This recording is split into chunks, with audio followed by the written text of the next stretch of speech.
Hello and welcome to No Fear Fundraising, the 3 steps and 7 rules to close end of the year gifts. This is our first ever BGCA Quickenar, and it's a new concept that we're trying out. We promise to have you off of this webinar and back to your life in 15 minutes or less, with a little bit more knowledge and a little bit more excitement about year-end fundraising. So let's get started. My name is Susan Snozzy. It's my pleasure to be your facilitator today. I'll have my contact information as well as that of my colleague, Misty Marston. At the end of the webinar, you may contact either of us with any questions that you have about this content or anything else that's RD related.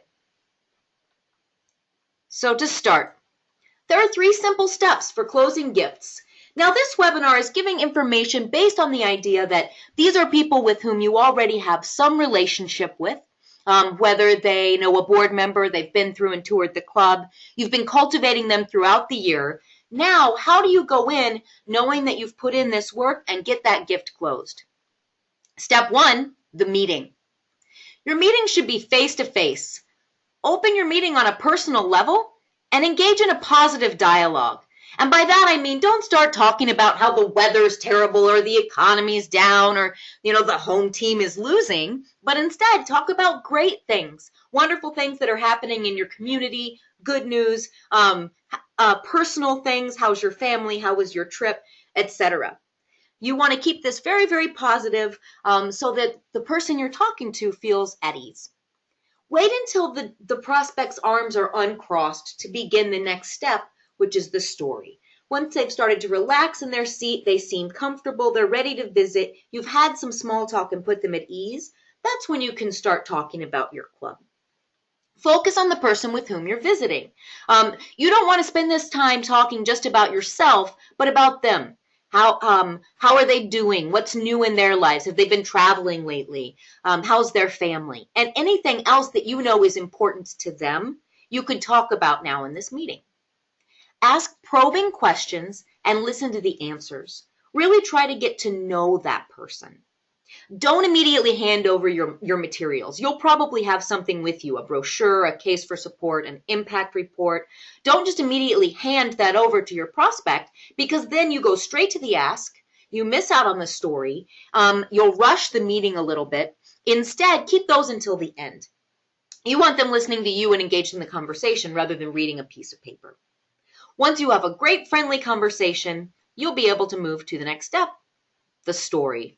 And we have a lot of great stories to tell. When our donors hear the story of our club and the stories of our kids, they are moved from their hearts to support us.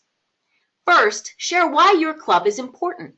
Why is it important to you? Why are you involved? If you're a board member, explaining why you decided to join the board. A staff member, what does it mean to you to be a member of that staff? And hopefully your donor will follow suit. Share why you think your club is important to the community. What impact are you having on school graduation rates, on gang involvement, teenage pregnancy, childhood obesity, or anything else important to your donor? Then share the story of a club member. We have so many beautiful, moving stories about kids who are doing so much better than they would have without the club. Kids and families whose entire lives have been turned around because of the work that we are doing as board members, club staff, and volunteers, and of course, as donors. So share a story. Don't talk about money. Money's not what's important to your donor. What's important to your donor is impact. Your donor is making an investment in the future of kids, and that's what you want to focus on. So this isn't about $500. This is about hot meals. This isn't about $250. This is about changing lives. This isn't a $1,000 donation that the club needs. This is a $1,000 donation that your donor needs to give to get impact. This might take 3 minutes. It might take 30 minutes. It depends on the person you're visiting, how much they know, how many questions they have, how engaged they are. But once you start to see the donor sharing why they think what you are doing is important or why they care about kids, you're ready to move to the next step, the close.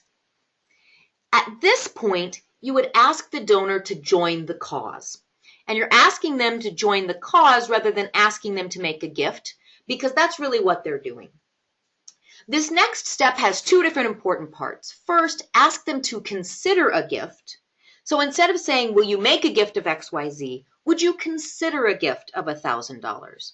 That way they have the opportunity to decline a proposal rather than declining you outright. And a lot of people, when they're soliciting, find this much more comfortable.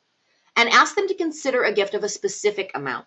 Because if I just say, would you mind giving a gift? I'll probably get a $50 gift. It's kind of a, yeah, here you go, get out of my office.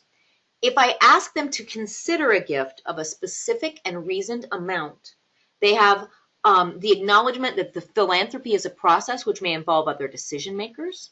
They have the idea that they can consider that investment rather than having to answer right now. And they have the ability to make a gift at an appropriate capacity. So if I have a $5,000 prospect, instead of saying, would you make a donation to the Boys and Girls Club? Would you consider a gift of $5,000 to support our kids and change the future? Once you make the gift, don't talk. This is the hardest thing in the world to do, but what people will do is talk over the donor's opportunity to make that consideration. So someone will say, would you be interested in considering a gift of $10,000 to join our cause to help kids today? Or if 10,000 is too much and 5 is fine, or 3,000, really any amount. So now I've just talked my donor down from 10,000 to like 50. So you just have to be quiet and give them a chance to think. Document the gift appropriately and according to your club and board of directors policies, and maintain control of that documentation, if at all possible, for follow-up. So you can steward this donor, you can make sure their gift is spent properly, and so forth. So that's the 3 steps. Now here are 7 rules to guide you. Rule number 1, make every person feel as if they are the most important. Certainly your $500 donor knows that you have larger donors than them, but that doesn't mean that that $500 isn't vitally important to them, and they deserve to be treated that way. So how do you make someone feel important? Well, I'm going to feel more important if you call me on the phone than if you email me. I'll feel more important if you come and see me than if you call me on the phone. I'll feel important if you remember things that are important to me, my birthday, that I was interested in teen issues, that I care a lot about the sports programs, that I came to the club once. Anything like that makes me feel important, and that's important. Know your donor. This relates really closely to number 1. You can do research to learn things that are important to your donor, but also keep notes so that you can remember things that are important. How was your trip to Alaska? Was it beautiful? I bet it was. Now I remember your daughter was going off to college this year. How's she doing? What's she studying? I know you told me you were interested in literacy. I'd like to tell you about our reading program. All of those things show you know your donor and make it easier for you to secure a gift from them. Make your own gift first. This is really important. This is sort of a put your money where your mouth is kind of thing. It also makes being a solicitor more comfortable, because instead of asking your donor to do something that you would not yourself do, you're asking them to join you. And so in the ask, you can say, would you be willing to join me, join our cause, and make an investment in the future of youth? I made a gift because the Boys and Girls Club changes lives in our community. Will you join me? Never, never, never, never, never, never, ever apologize for asking. Asking is a privilege, and being asked is a privilege. What we are asking our donors to do is take the opportunity to help kids who might not graduate have a future, to help kids be employable once they get out of school, to break the cycle of poverty, to change lives, families, and transform communities, and we should never apologize for giving someone the opportunity to have that kind of impact. People who are philanthropists have goals they want to meet, and there is no organization in the country who has a better mission, a more important mission, or a better ability to meet those goals than the Boys and Girls Clubs. And so you never apologize for asking. You be proud as you can be that you get the opportunity to do it. Aim high. Don't sell our kids short. This relates to asking at capacity. If you know your donor has the ability to give $10,000 and you've done your homework and worked with them before the ask, go ahead and ask them for $10,000. Rule 6, use the resources available. This means your volunteers, board member, and staff members who may be able to go on a visit with you or tell you important things about your prospect. This means using all of the resources that are provided to you by your DoD, by Boys and Girls Clubs of America. There is a list of resources you can download after this webinar, things like clubgift.org and the Fundraising Bank. Things like reaching out to RD Club Services for support to help you be more successful at doing your ask.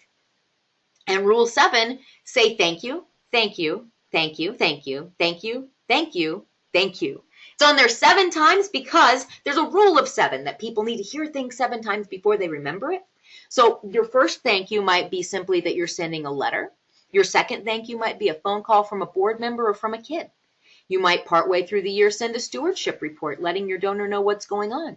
You could be acknowledging their gift on the website, bringing them a craft from a kid, inviting them to a thank you reception with juice and cookies with the kids. There are all kinds of things that you can do to show your appreciation of your donor, and you absolutely should.